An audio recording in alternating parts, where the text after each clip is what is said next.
Hello everyone, once again welcome back to the channel. So in today's video we are doing a proper ownership review of my TVS RTX 300, and after completing 1000 kilometers there are so many things to discuss with you guys about this motorcycle.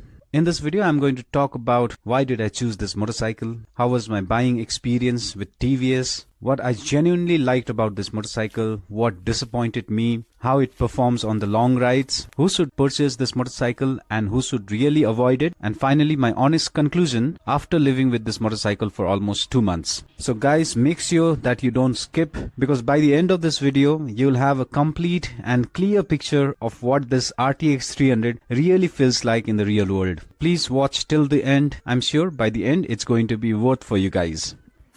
Let's start with the most important question. Why did I choose the TVS RTX 300? Now, ever since TVS launched this motorcycle and the first pictures of motorcycle was released in the public domain, honestly the first thing that caught my attention was the design of the motorcycle, especially the front profile, those LED headlights, the tall stands, the muscular tank area. It really looks like a proper adventure motorcycle and not something that is just pretending to be one. I feel the motorcycle has serious road presence. When you sit on it, it feels big, commanding, and gives you a lot of confidence. Now I'll be very honest with you guys, I've never got a chance to test ride this motorcycle before buying it. Forget about testing it, I had not even personally properly seen this motorcycle before the delivery. So yes, my decision involved a lot of trust, and most of that trust came from watching multiple YouTube reviews of this motorcycle, understanding the engine character, learning about the suspension setup and the ride quality. So those reviews really helped me. And another major reason was pricing of the motorcycle. At this price point, the features that RTX offers are insane. Things like ride modes, traction control, cruise control, quick shifters, dynamic headlamps, assist and sleeper clutch. I mean, this kind of features you usually see only on much more expensive motorcycles. So those were the factors behind why I chose RTX 300. Now coming to where and how I bought this motorcycle. I booked RTX 300 at the end of October once it was launched, and was hoping to get the delivery by the end of November, and I had booked this motorcycle from Gangtok itself, Denjong TVS dealership. But you all know that RTX launch story. There were a lot of delivery delays going on in India, and by 2025 ended without the bike getting delivered or without the bike coming in the showroom. But when I realized that the availability there would stretch till the end of the January, I decided to be more proactive. I contacted with other dealerships, and finally I got my bike delivered in the second week of January 2006 from TVS Ma Annapurna showroom, Siliguri, West Bengal. Because of this move, I got my bike delivered almost 2 weeks earlier, because after 2 weeks, by the end of January, the bikes were available even in Gangtok. Coming to the on-road price, which includes insurance, registration number, 15 years of road tax already included. So the on-road price came for me was around 2.45 lakhs for this base variant. I had initially booked the top model, but the top model wasn't just available, so I had to go with the base variant. So that was a short background of how I got my bike and at what price I got this bike. Yes, the delivery delays tested my patience badly, but eventually I stuck with the decision, and finally here is my RTX 300. Now moving ahead in the video, I'll share some very important points that I liked about this motorcycle and also about the shortcomings of this motorcycle. Please do not miss this section, because you'll get a fair bit of idea about what this RTX 300 really is. Now let's talk about the good stuff that I discovered after purchasing this bike and riding it daily for around 1000 kilometers. First and foremost, the riding comfort and the ergonomics that this motorcycle provides. You have that upright posture which is excellent. You sit tall, relaxed, and you feel confident. You have that commanding view of the road ahead. Even in long rides and city rides, this motorcycle feels less tiring. Despite this bike having that bulky appearance and looks intimidating, but once you start riding it, the bike feels very simple and comfortable and manageable to ride. Even at crawling speeds and slow speeds, you don't constantly feel the need to put down your feet again and again. So the balance is quite impressive while riding. The other point that I found is ride quality and suspension. The suspension setup is really good. Foot pegs placement helps you to stand comfortably and do that saddling ride when the road gets rough.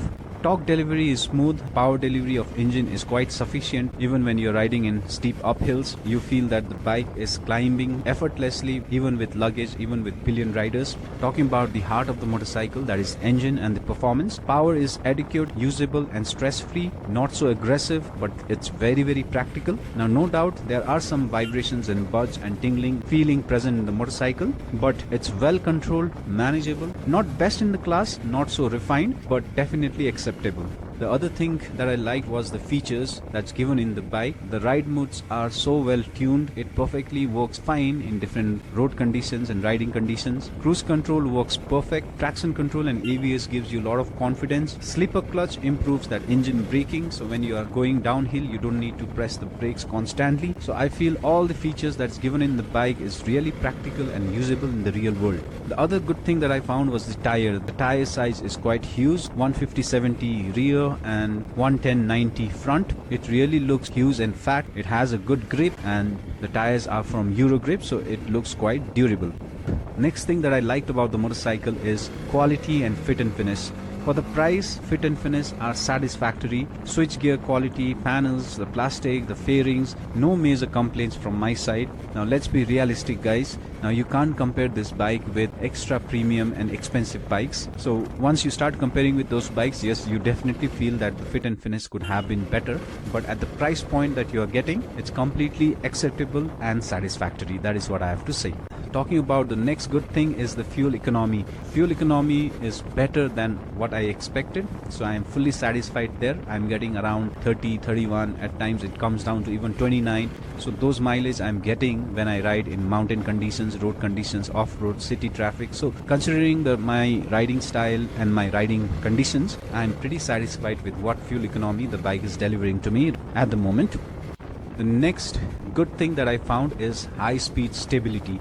I've touched 140 kilometers, the highest top speed so far in this motorcycle. Once Niladri Bhai, a YouTuber, had taken my bike for his review, so he had hit 144 kilometers per hour. That was the highest speed recorded in my bike, and I regularly ride around 110 and 120 kilometers per hour at times. So I never felt that the bike is uncontrollable or bouncy even in those high speeds. The bike feels really planted, stable and confident. No wobbling issues, no nervousness. So the bike is quite stable even at higher speeds. So that is the stability of the bike is another good thing that I found.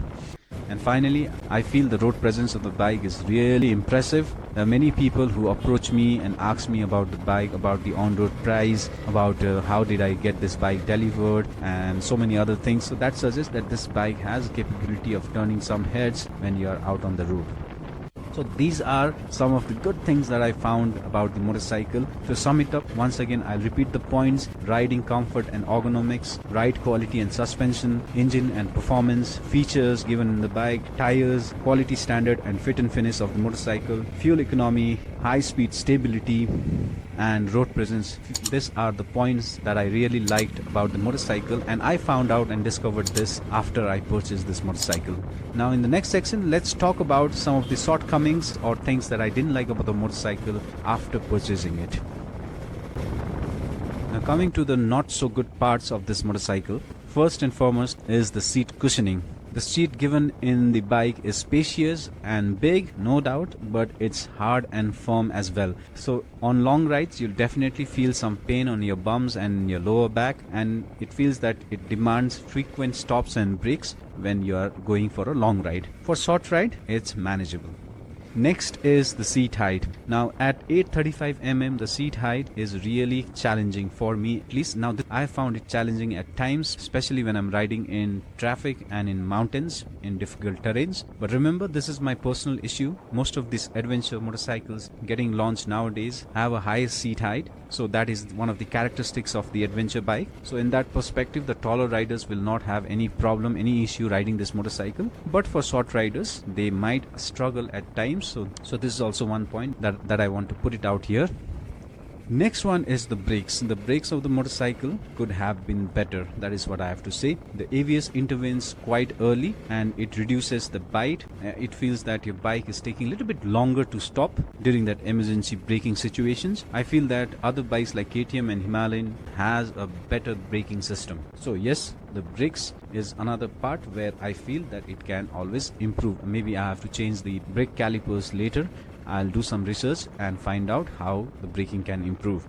Next one is the engine refinement. Now, engine is quite smooth and refined when you are riding normally at around mid-range area like 5000, 4000 and even at 6000 RPM. It doesn't feel so much stressed out and bothered, but above 9000 RPM when you're riding it very fast, the engine feels kind of stressed out. At speeds above 110 kmph, the refinement of the engine drops slightly down. So that is another thing that you need to note down regarding engine refinement. Otherwise, when you ride it normally, I feel the engine smoothness and refinement is okay.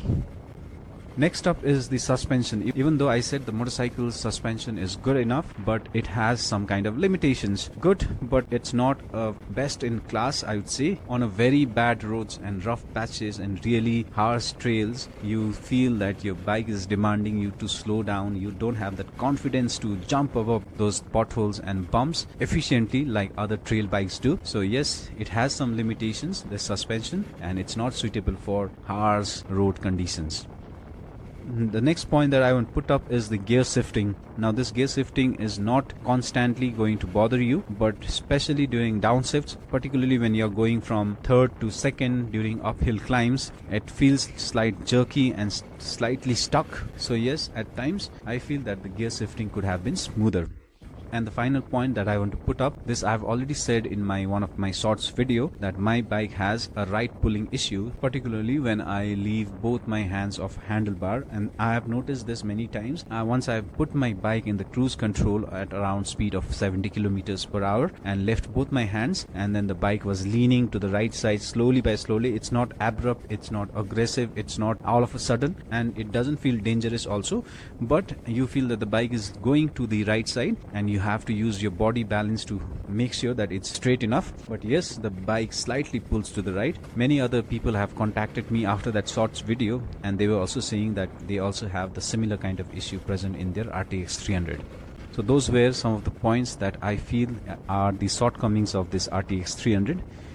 Now another important segment, I'll clearly say this, that you should consider RTX 300 if you love comfortable touring posture and elegant riding stance. If you prefer calm and relaxed riding, you can definitely go for RTX 300. If you want a bike which is good for city ride and touring as well as light off-road, then RTX way to go. And if you want modern features without overspending, then at this price point there is honestly, I feel there is no direct alternatives, similar kind of combinations and features at this price point. I feel there is no competitor at all in the market. Now similarly, let me be very clear who should avoid RTX 300. Now if you want aggressive and punchy and lively performance from your motorcycle, then you should avoid RTX 300, because even though if you want to ride it aggressively, I think performance, the power delivery of the bike will surprise you, but naturally it feels good when you're riding it in a very relaxed and calm manner. If you want premium level of fit and finish and that best standard quality in your motorcycle, then you can choose for other expensive bikes rather than RTX 300. You should also avoid RTX 300 if you want the smoothest engine in the class, like other foreign bikes, Suzuki, Yamaha and Hondas has to offer. Then simply you can choose them for that smoothest and refined engine experience. And if you want hardcore off-roading and trail riding, then I think you should avoid RTX and go for the specially designed motorcycles available in the market. Now finally coming to the conclusion. So yes, that was my ownership experience of TVS RTX 300. Overall, I should say that I'm happy, satisfied and confident with my purchase. I hope that this video was meaningful and helpful for you guys. So if you think that this video helped you, don't forget to hit that like button and share it with your fellow riders. Drop your questions in the comments. We'll connect there. More ownership updates and real world riding experience coming soon on your way. So stay tuned in the channel. Subscribe if you have not subscribed. Until then, ride safe, take care. Thanks for watching. Bye bye.